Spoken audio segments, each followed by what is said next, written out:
Welcome to Wednesday Conversations. I have Evan Johnson here with me today. I'm Christine Eckberg. And today we're going to do kind of a little recap, talk a little bit about this last week's sermon that Pastor Kip did for us here at Our Savior. And as we continue to talk about the Mat, the sermon series that we're going through, and he really focused on the role the Pharisees played in that. So yeah, what did you kind of take away from that?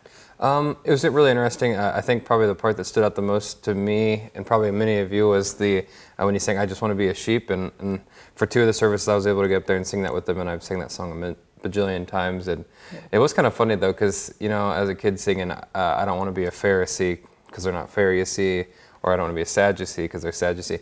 You kind of think like, oh, it's just to be goofy and whine and make a pun.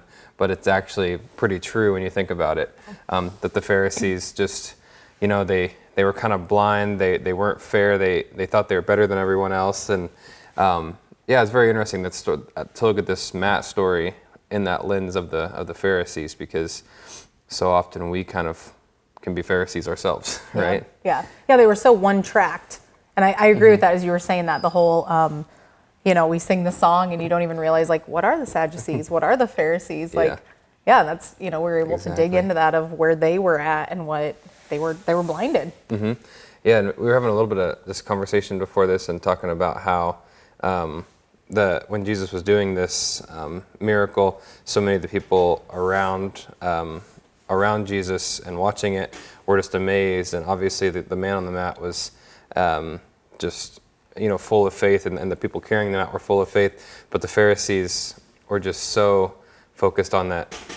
I don't really know what their focus was, honestly, that they just couldn't see, couldn't see it. Well, it even makes me wonder in this story, how many people couldn't see what was going on, from when you read it it was packed that they had to bring their friend, down through it, that they physically could not see what was going on, That's true. Could those Pharisees physically see what was going on? Did that make them more blinded to what really Jesus was doing with forgiveness? Or were they just like, man, those loony, Jesus followers? Yeah. Or were they just more upset that some house had a ton of people in it and they had no clue what was going on? They weren't invited to the party. Yeah, that's true. type of thing, that's just too. Where did that blindness come from? And we all deal with that. Yeah, exactly. In that same sense too, is we can all kind of be like Pharisees and not see or the point sometimes, but imagine how many people in our world are blinded to the message of Jesus.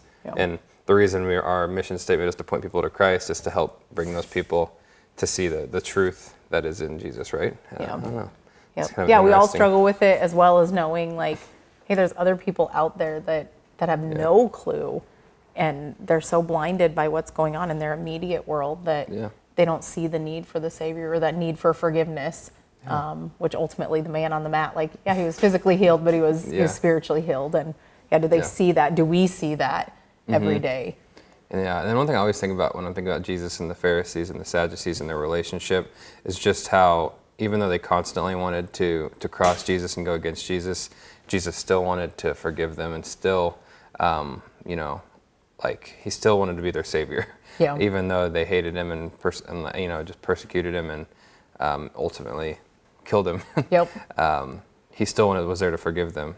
And he died for everybody. Exactly. Even the Sadducees, even the Pharisees, even me. Yeah.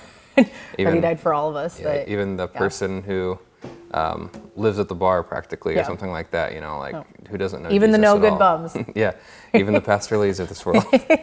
But let's talk about forgiveness a little bit. What you got anything to say on that? Yeah, I think as we talk about even we're blinded by what we need, sometimes I'm blinded by I need forgiveness on a daily, hourly basis. Yeah. And I love that we're going to be doing the Forgiving Challenge coming up here in just less than 2 weeks. Yeah. And so we'll be doing that as a sermon series here at Our Savior. We got some little swag for you guys. We have a 40-day devotional as well. So if you haven't picked that up yet, make sure you do, because like we said, less than 2 weeks, in about 10 days, we're going to be starting that. And to me, the more you can be into, not just come into worship, but if I'm doing that devotion at home, and I know some of our life groups are doing the Bible studies with it. I know with our high school kids, we're going to be walking through it with our junior high, with our even our younger kids, walking through this Forgiving Challenge. I get more out of it. The more I invest into, I'm going to do that devotion, into the sermons, into that. I'm going to get more